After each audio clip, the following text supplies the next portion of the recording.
There's a moment when you open a jar of properly made kimchi where something happens to you before you've even tasted it.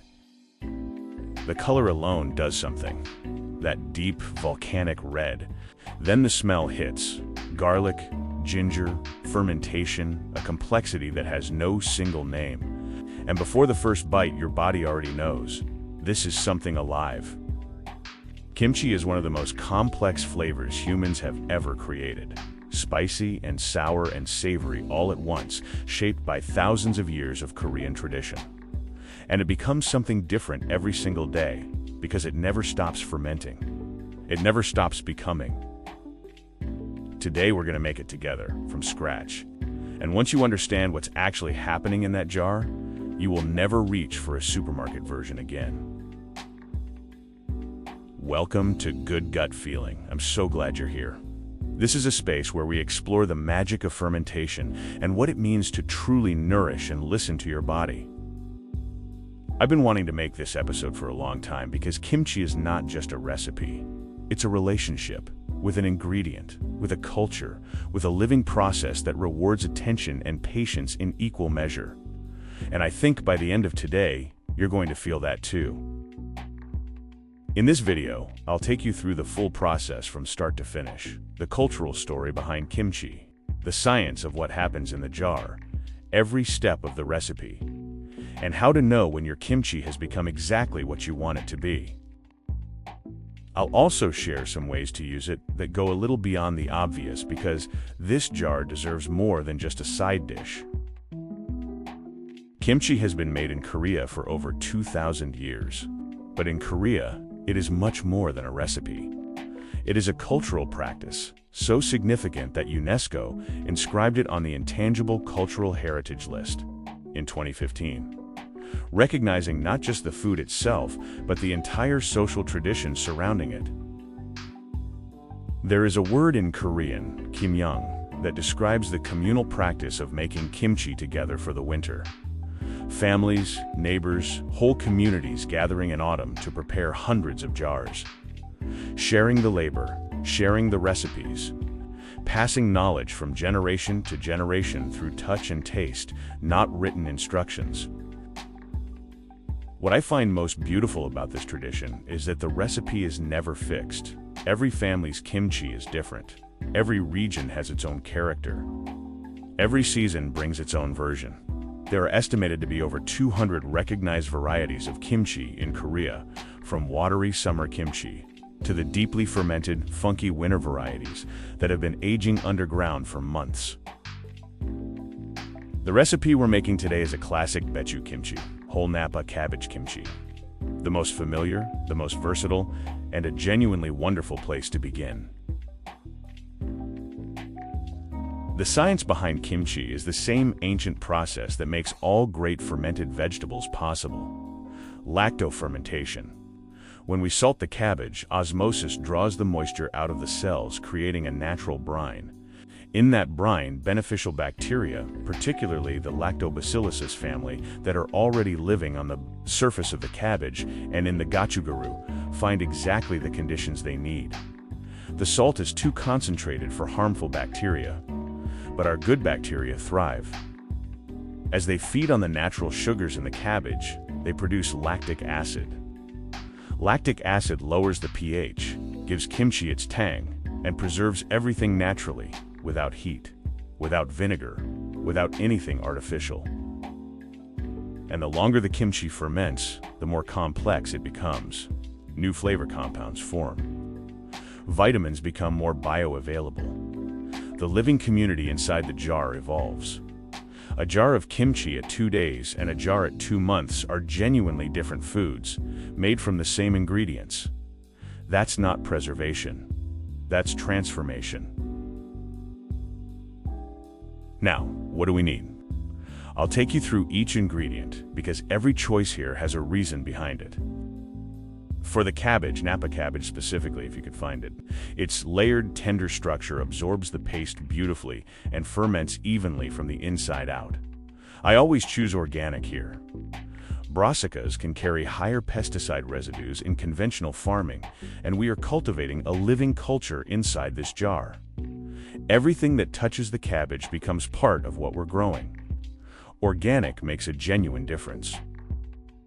For the salt, coarse sea salt or rock salt without exception, no iodine, no anti-caking agents. Look for a label with one ingredient: salt.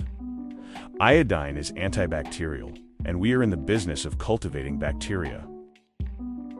For the fish sauce, if you've watched our fish sauce episode, you'll know that homemade garum is one of the most extraordinary things you can make in your own kitchen.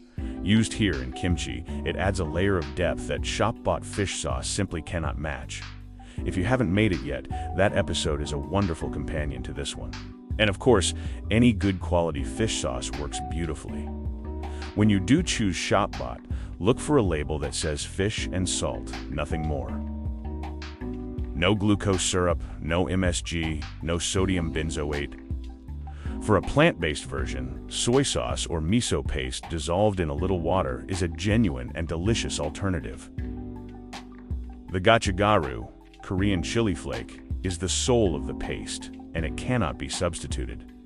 Regular chili flakes are a completely different ingredient. Sharp, one-dimensional, harsh. Gochugaru is fruity, earthy, smoky, with a heat that builds slowly and then stays with you. You'll find it in Korean grocery shops or online. Once you have it, you'll find uses for it everywhere. All right, let's begin. Rinse your napa cabbage, then slice it lengthwise down the middle. Cut each half into pieces roughly 5 centimeters or 2 inches across. They don't need to be uniform. The cabbage is forgiving, and so is kimchi. Place everything in your large bowl. Sprinkle the full 120 grams or 1/2 cup of coarse sea salt over the leaves and toss well with your hands, making sure the salt finds its way into every layer and fold. Now step away. Leave it for 1 to 1.5 hours, returning every 30 minutes to turn it gently.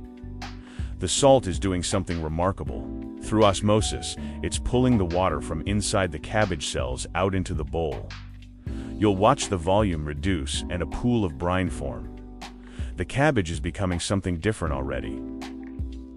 Your cabbage is ready when a piece bends completely without snapping. That flexibility, that's your signal. Once it's perfectly wilted, move it to a colander and rinse it 3 times under cold running water, tossing gently each time. Taste a piece. It should be pleasantly salty, not overpowering. Then leave it to drain for at least 20 minutes. The drier it is now, the better the paste will cling to every leaf.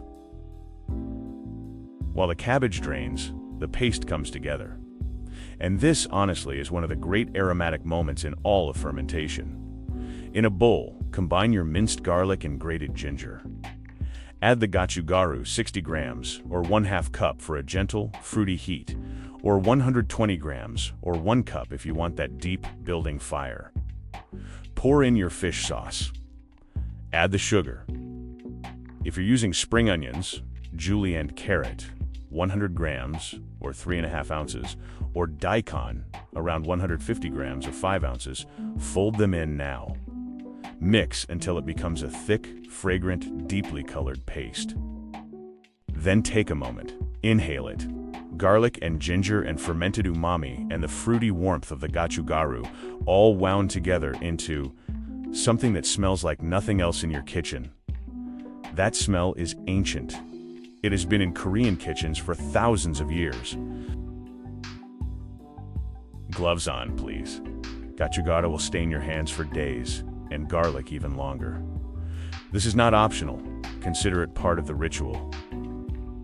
Add the drained cabbage to the paste bowl and begin to work them together with your hands. Get between every leaf. Fold, press, coat every surface. Take your time. This step cannot be rushed, and it doesn't need to be. This is, in the truest sense, the heart of making kimchi. In Korea, this step is called muchejing. Across generations, it has always been done by hand. The warmth of your hands, the pressure of your fingers, the way you work the paste into the leaves, all of it is part of what makes each batch yours. Pack the kimchi into your sterilized jar a handful at a time, pressing down firmly after each addition. You are removing air pockets, which fermentation absolutely does not want, and encouraging the brine to rise above the cabbage, creating the anaerobic environment the bacteria need to thrive. Once packed, place your fermentation weight on top. A small glass or ceramic weight is ideal. It keeps everything submerged beneath the brine, which is exactly where it needs to stay. If you don't have a dedicated weight, a small Ziploc bag filled with brine works beautifully as a flexible alternative. The goal is simple: liquid above, vegetables below. Leave at least 5 centimeters or 2 inches of headspace at the top. The kimchi will expand as carbon dioxide builds. Seal the jar, but not too tightly. Gases need to escape. Place it on a small plate to catch any overflow. Then find it a spot at room temperature, between 18 and 22 degrees Celsius or 65 and 72 degrees Fahrenheit, away from direct sunlight, and leave it to begin its work. Within 24 hours, your kimchi will begin to change. The color deepens, the brine starts to look slightly cloudy. Tiny bubbles appear around the fermentation weight, and if you lean close, you may notice a shift in the aroma. Less raw, more rounded, more alive. That is the lactic acid bacteria doing their quiet, ancient work. Once a day, open the jar briefly to release the carbon dioxide. Kimchi makers call this burping the jar. Press the cabbage back down beneath the brine, check that the fermentation weight is doing its job, and reseal.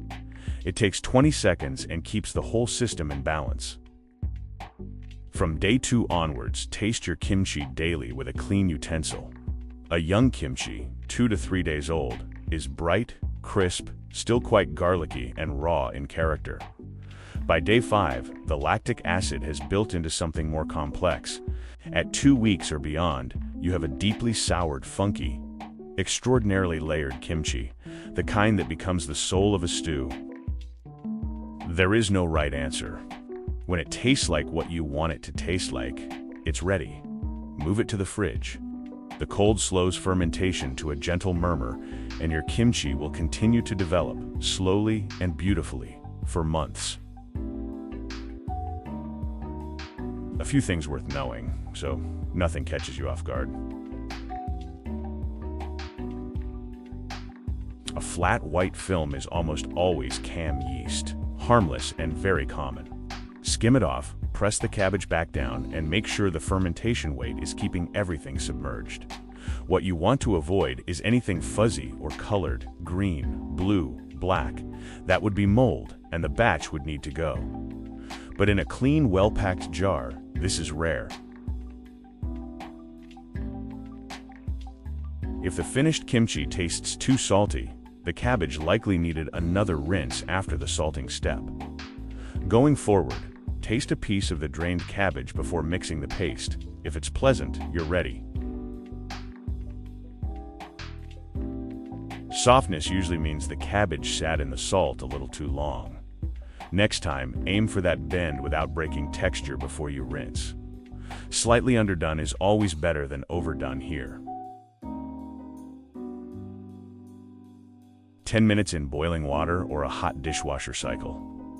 A clean jar is the single most important thing you can give this process.